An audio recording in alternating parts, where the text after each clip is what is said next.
দর্শক শুভেচ্ছা, আপনাদের সবাইকে আমন্ত্রণ জানাচ্ছি বাংলাদেশ স্পাইন অ্যান্ড অর্থোপেডিক হাসপাতাল নিবেদিত সুস্থ মেরুদণ্ড অনুষ্ঠানে। আজকে আমরা যে আলোচনার বিষয়টি নির্ধারণ করেছি বয়সজনিত ঘাড়ে ব্যথা। মানুষের বয়স যত বাড়ে মানুষের অনেক ধরনের ব্যথার উপসর্গ বা অনেক ধরনের ব্যথার দেখা দেয়, সেই বিষয়টিকে প্রাধান্য দিয়ে আজকে আমরা বয়সজনিত ঘাড়ে ব্যথার যে বিষয়টি সেটি নির্ধারণ করেছি। পুরো আয়োজনটিতে আমি সঙ্গে থাকছি তানফির আহমেদ। আমার সঙ্গে একজন আলোচক উপস্থিত হয়েছেন আজকে, তিনি বাংলাদেশ স্পাইন অ্যান্ড অর্থোপেডিক হাসপাতালের chief consultant professor doctor Shah Alam. Sir, আপনাকে স্বাগত জানাচ্ছি। আপনাকে ধন্যবাদ। যে আজকে খুব গুরুত্বপূর্ণ একটি বিষয়, অনেকেই এই বিষয়টি নিয়ে আসলে অনেক কষ্ট পেয়ে থাকেন, বয়সজনিত ঘাড়ে ব্যথা। একটু বিষয়টি ব্যাখ্যা করবেন। জি, আসলে ঘাড়ে ব্যথা এবং কোমরে ব্যথা দুইটাই অনেকটাই কাছাকাছি। বয়সজনিত যেহেতু আমরা কথাটা বলছি, ধরেন 50 বছর বা 60 বছর বয়সের পরে কোনো না কোনো সময় শতকরা 80 থেকে 90% লোক হয় ঘাড়ে ব্যথা বা কোমরে ব্যথায় ভুগে থাকেন। বয়সের কারণে যে ঘাড়ে যেটা ব্যথা হয়, আমরা অনেকেই কিন্তু বলে স্যার আমার স্পন্ডিলাইটিস আছে, সার্ভাইকাল স্পন্ডিলাইটিস আছে। এটা বয়সের সাথে যে ডিস্ক মেরুদণ্ডের, যদি আমরা মডেলে চিন্তা করি যে অনেক হাড়, একটার পর একটা হাড় থাকে, এলা মাঝখানে একটা ডিস্ক থাকে, ইন্টারভার্টেব্রাল ডিস্ক, যেটা আপনার হলো একটা স্প্রিংয়ের মতো কাজ করে। ইয়াং বয়সে এটা খুব সফট, স্প্রিংটা খুব স্ট্রং স্টাউট। যখন বয়স হইতে থাকে আস্তে আস্তে এই যে উঠানামার যে প্রবণতা এটা কমতে থাকে, তখন একটু চেপে যায়, হার্ড হয়ে যায়, আস্তে আস্তে একটু হার্ড হয়ে যায়। এই সফট জিনিসটা একটু হার্ড হয়ে যায় এবং একটু শিঙ্ক করে, সংকুচিত হয়ে যাবে। হওয়ার পরে স্যার আমরা একটি বিষয় আলোচনা করছিলাম, আপনি ডিস্ক প্রোল্যাপস একটি কথা বলছিলেন, এটা কি? এটা আসছে আমি এটা যদি ধরেন একটু আর্লি স্টেজে হয়, তাহলে যখন এই যে স্প্রিংয়ের মতো কাজ করবে, এই ডিস্কগুলো সফট, অনেক সময় ডিস্কগুলো একটু লিক করে যায়, যেটাকে আমরা বলি প্রোল্যাপস ডিস্ক, সিকোস্টেটেড ডিস্ক। প্রথম অবস্থায় ধরেন একটু ফুলে গেল, এরপর একদম বের হয়ে আলাদা হয়ে গিয়ে দুই হাত বা পা, যেটা ডিপেন্ডস অন যে কোন জায়গায় হলো। যদি আমরা ঘাড়ের কথা চিন্তা করি, যদি এক সাইডে যায় ডান দিকে, ডান হাতে সাংঘাতিক ব্যথা করবে। প্রথম অবস্থায় ঘাড়ে ব্যথা, এরপর হাতে ব্যথা। যদি বাম দিকে যায়, প্রথমে ঘাড়ে ব্যথা করতেই হবে, এরপর ধরেন আপনার হলো বাম দিকে যাবে। অনেক সময় ঘাড় দুই হাতেও যেতে পারে।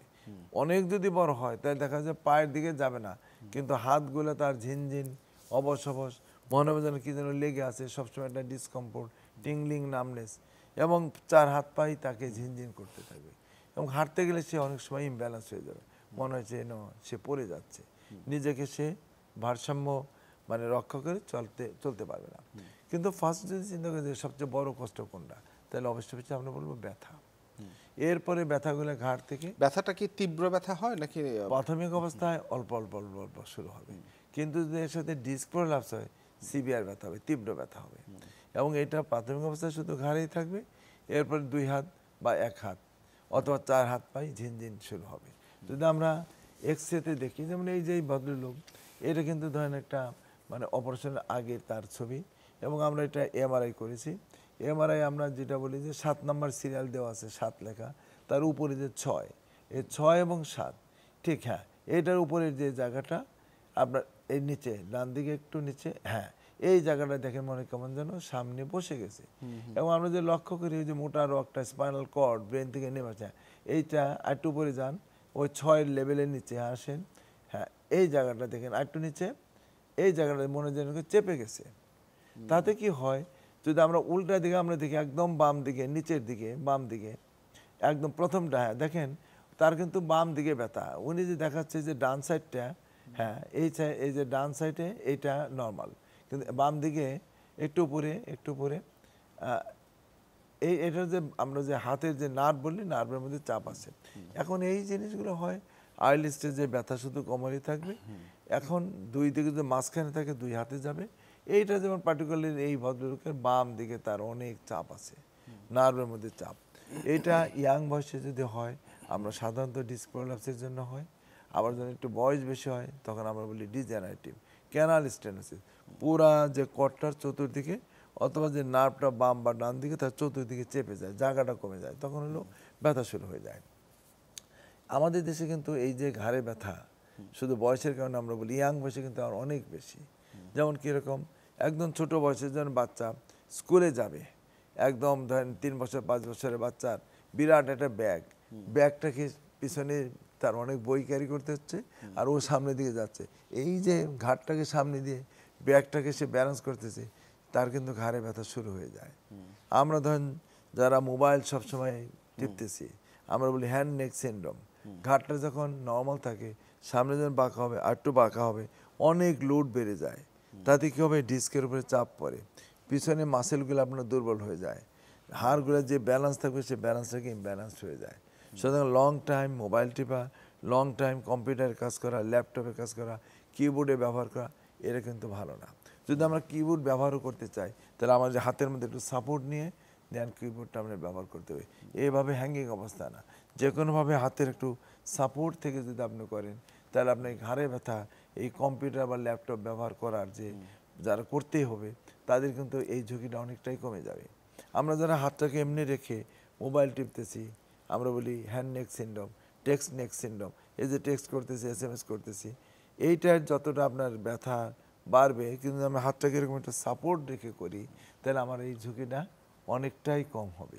আচ্ছা, যে কারণের জন্য ঘাড়ে ব্যথা শুধু আমরা বয়স জন্য তো আমরা একটা বেগ টার্ম বলতেছি, কিন্তু ইয়াং বয়সেও কিন্তু অনেকের ঘাড়ে ব্যথা হচ্ছে এই কারণের জন্য।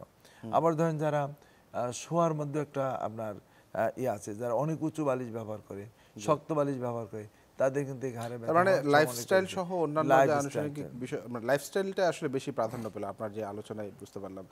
আরেকটি বিষয় বলছিলেন যে আপনি যে বড়দেরও হতে পারে, এবং আমরা যেহেতু আজকে আলোচনা করছি বয়সজনিত ঘাড়ে ব্যথা, এবং শিশুদের কথাটিও উঠে আসলো, মাঝবয়সী যারা আছে তাদেরকে নিয়ে যদি আমি মাঝবয়সী যেগুলো বললাম, যে ধরেন কেউ হয়তো তার কাজটা এরকম তাকে ঝুঁকি 30 থেকে 40 বা এই বয়সের যারা আছে, এদের তো ধরেন কম্পিউটার অনেক বেশি ব্যবহার করে, হাতে যে আমরা বললাম যে হ্যান্ড নেক সিনড্রোম, যারা হলো কম্পিউটারে যারা বেশি কাজ করে, একই অবস্থানে বাঁকা হয়ে নোয়া, যারা একই পজিশন ঘাটটাকে সামনে ঝুঁকে রাখতেছে, এটির ডায়াগনোসিস কি মানে ইনিশিয়ালি শুরুর দিকে কি মেডিসিনে করা সম্ভব?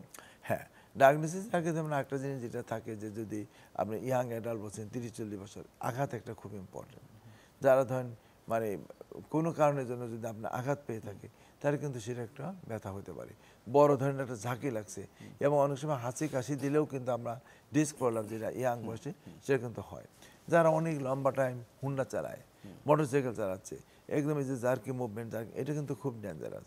এবং যারা হাতের কাছে এরকম সবসময় মানে ড্রিল মেশিন চালাতে হচ্ছে, হাতের অনেক টুলস, জার্কি মুভমেন্ট হয়, তাদের কিন্তু আপনার এই ডিস্ক প্রবলেম হওয়ার সম্ভাবনা অনেক বেশি থাকে। ডেফিনেটলি যারা রেগুলার লাইফ একই কাজ করতেছে সবসময়, তাদের কিন্তু এই ঝুঁকিটা কম, কিন্তু অলনেসাইলেন্ট যারা বেশি হঠাৎ করে এরকম একটা কাজ করতে যাবে, তাদের কিন্তু চান্স বেশি থাকে।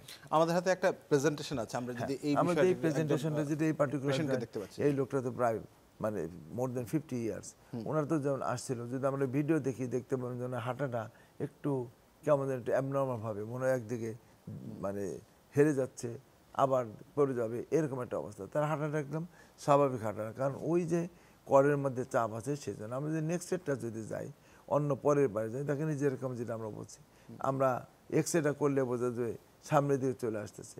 আমরা যেটা সার্জারি করছি, এখন তার কিন্তু নর্মাল অ্যালাইনমেন্ট চলে আসছে। নর্মাল অ্যালাইনমেন্ট চলে আসলে পরে তার বোঝা যায় যে তার এই যে নার্ভের মধ্যে যে চাপ ছিল, কর্ডের মধ্যে যে চাপ ছিল, এই চাপটা এখন আর নাই। এই চাপটা যদি আমরা সরিয়ে ফেলতে পারি, হাতের রুটগুলোকে আমরা ফ্রি করতে পারি, তাহলে নর্মাল ব্যথাও থাকবে না, হাতের ঝিনঝিনানি থাকবে না, হাঁটাটা আস্তে আস্তে আস্তে আস্তে নর্মাল হয়ে যাবে। কিছু কিছু ক্ষেত্রে আছে রোগী আজকে অপারেশন করলাম, কালকে একদম নর্মাল, বাট এটা ডিপেন্ড করে যে কতদিন ধরে তার এই কষ্টটা ছিল। যদি লং লাস্টিং থাকে, তার সময়টা একটু বেশি লাগে, বাট আস্তে আস্তে আস্তে রিকভারি হয়। যেমন আমরা এক্সরেটা দেখলাম, দেখেন প্রথম যে দ্বিতীয় এক্সরেটা মনে সামনে দিয়ে ঝুঁকে গেছে, বাট ফাইনাল লাস্ট 4 নম্বর এক্সরেটা কিন্তু সে নর্মাল লর্ডোসিস আমরা বলি, যে ঘাড়ের দিকে সামনের দিকে বাঁকা থাকবে, সেটা সে ফিরে পেয়েছে। যদি আমরা এরপরের স্লাইডে যাই, তাহলে আমরা বুঝতে পারবো যে এই রোগীটা হাঁটা, দেখেন একই লোক যখন সে হাঁটতেছে এরকম, আর যদি পরেরটা যদি আমরা দিই, হ্যাঁ দেখেন, তাহলে তার হাঁটাটা ইমিডিয়েট পরপর সে একটু স্লোলি একটু ভয় কাজ করে, কিন্তু ওই আগের বার হাঁটায় মনে হয় যে কোনো একদিকে ঝুঁকে যায়, পরের বারে কিন্তু তার সেই ঝুঁকটা না, মানে ব্যালেন্সড, সে হাঁটতে কনফিডেন্সটা তার হলো ভালো। তো সো আমরা যদি কম্পেয়ার করি যে বিফোর সার্জারি এবং আফটার সার্জারি, তাহলে কিন্তু আমরা এই ফলটা খুব তাড়াতাড়ি আমরা পেয়ে যাই। চিকিৎসা পদ্ধতিতে যেটা বলছিলেন, যে শতকরা কিন্তু এখানে প্রায় 80% আমরা বলি যে কোনো অপারেশন লাগে না। আমরা এই বিষয়টি নিয়ে একটু বিস্তারিত আলোচনায় যাব। আমরা একটা বিরতি নিয়ে ফিরছি। দর্শক, সুস্থ মেরুদণ্ড অনুষ্ঠান দেখছেন আপনারা, একটা বিরতি নিয়ে ফিরছি একটু পর, সাথেই থাকুন।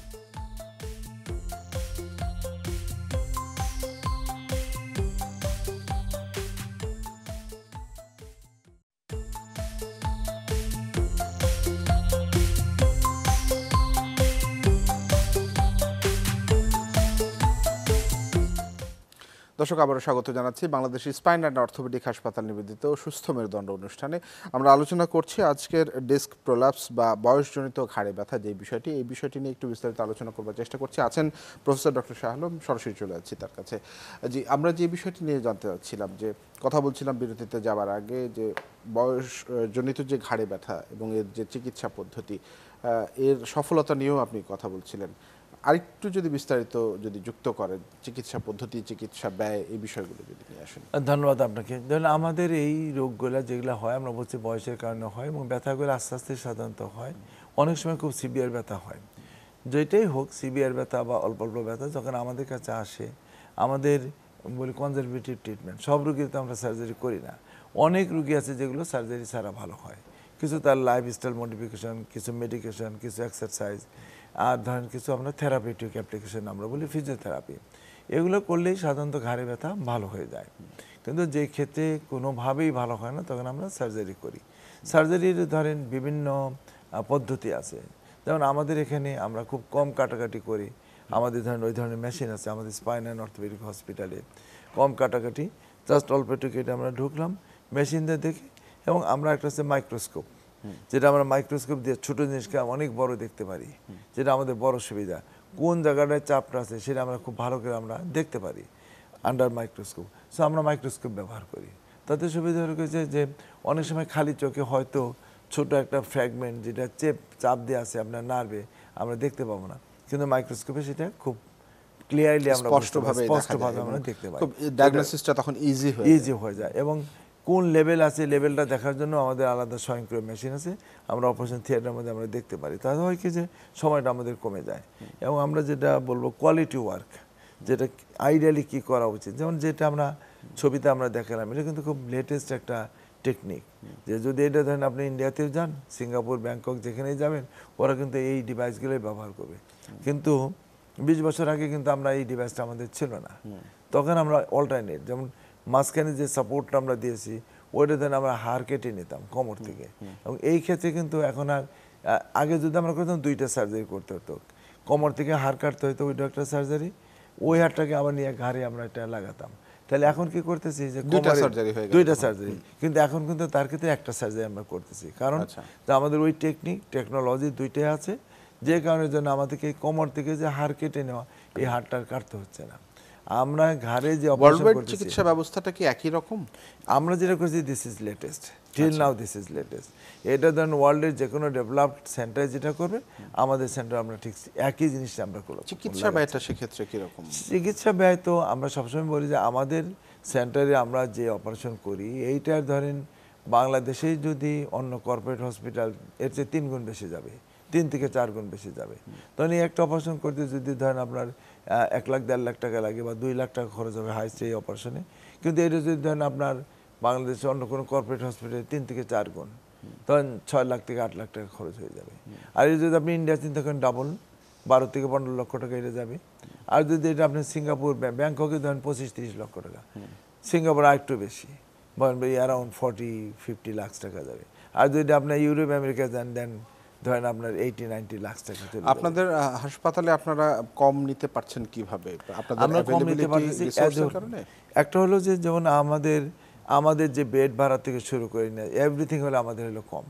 কারণ ধরেন আমরা তো কর্পোরেট হসপিটাল, যেমন ইউনাইটেড হসপিটাল, ওইটা ধরেন তারা একটা 5 স্টার হোটেলের মতো তাদের যে ফ্যাসিলিটিস, আমরা আসলে ওই ফ্যাসিলিটিস ওইরকম আমাদের নাইও। সো আমরা স্ট্যান্ডার্ড মেনটেন করতেছি কোনটা, কোয়ালিটি দিয়ে। কোন কোয়ালিটি? নট দ্যাট হোটেলের মতো ওইরকম মানে কি বলা যায়, গেট আপ দিয়ে, খুব লাক্সারিয়াস না, বাট আমাদের ইনস্ট্রুমেন্টাল সাপোর্ট, চিকিৎসা পদ্ধতিটাকে, but instrumental support more than that. কারণ ওখানে যা না আছে তার চেয়ে বেশি আমাদের সেন্টারেও আছে। সুতরাং ওইটা আমাদের কোনো কম্প্রোমাইজ নাই। শুধু বাইরের যে ধরেন রুম টুমের যে গেট আপ, সেটা নাই। এটা তো একটা বিরাট তাদের ইনভেস্টমেন্ট, ওখানে আমরা একটু কার্টেল করতে পারতেছি। ইন এডিশন ধরেন রুগীরও চাহিদা আছে, রুগী ধরেন আবার চাবে যে না, আমার এই জিনিসটা আমার আমেরিকানরা লাগান, তখন কিন্তু এই দামটা কিন্তু তখন আবার বেড়ে যাবে। কিন্তু আমরা মোস্টলি ইন্ডিয়া, চায়না এই জিনিসগুলো যখন আমরা লাগাই, রুগীকে আমরা অফার করি। মাঝে মাঝে ধরেন আমাদের হয়তো ওই বেশি দামগুলোই লাগাইতে হয়। ইন্ডিয়ান এটা যদি ধরেন হয়তো 25,000 টাকা হইলো, ওইটা দেখা যাবে আমেরিকানটা প্রায় 1 লাখ টাকা। সো ওই ইমপ্ল্যান্টের দামটা অনেক ভ্যারি করে। বাট অন্য দাম বা আমাদের যেটা সার্জারির ডাক্তারদের হসপিটালে ওই খরচটা আমরা স্ট্যাটিক রাখি, যে কারণের জন্য এখানে আমরা কিছুটা কম্প্রোমাইজ করতে পারি। আর বাইরের তো ধরেন অ্যাজল সব কিছুই দাম অনেক বেশি, সুতরাং ওই বাইরের সাথে আমাদের এখানে কম্পেয়ার করে আমরাও নিতে পারি না, রুগীদের কাছ থেকেও আমরা নিতে পারি না, সুতরাং আমরা ওই দিকে আমরা চিন্তাও করি না। কিন্তু নর্মালি যেমন আমাদের সেন্টারে আমাদের একটা টার্গেট যে একটা রুগী আসলে সে যেন ফেরত না যায়, সে একদম টাকার অভাবে চিকিৎসাটা যেন আমরা দিতে পারি। আমরা অনেক কিছুই আমরা কম্প্রোমাইজ করি, কারণ আমাদের টেকনিক্যালি যে আমাদের এই সেন্টারটায় ধরেন এটা শুধু এখানে আমরা সার্ভিস দিই তা না, এটা একটা একাডেমিক সেন্টার। আমাদের এখানে ধরেন আমরা ফেলোশিপ দিই, আমাদের বাইরের ডাক্তার গত মাসেই গেল ইন্ডিয়ান একটা ডক্টর ট্রেনিং করে গেল। আমাদের এখানে দুইজন, একটা সরকারি ডাক্তার একটা বেসরকারি ডাক্তার, দুইজন এখন আমাদের এই সেন্টারে ট্রেনিং করতেছে, 3 মাসের জন্য তারা আসছে। সো এখানেও কিন্তু আমরা বিরাট ছাড় দিই, তাদের কাছ থেকে আমরা কোনো টাকা টোকা নেই না, আমরা তাকে থাকতে দিচ্ছি, খেতে দিচ্ছি এবং আমরা তাকে শেখাচ্ছি। সো আমাদের ফেলোশিপ প্রোগ্রাম, এবং এটা হলো একটা ইন্টারন্যাশনালি রিকগনাইজ সেন্টার আমাদের এটা, যে কারণের জন্য আমরা অনেক কিছু কম্প্রোমাইজ করে আমরা ছাড় দিই, যেটা হয়তো ফাইন্যান্সিয়াল বেনিফিটের চাইতেও একটা ব্র্যান্ডিং, একটা ইমেজ ক্রিয়েট করে। এক্স্যাক্টলি।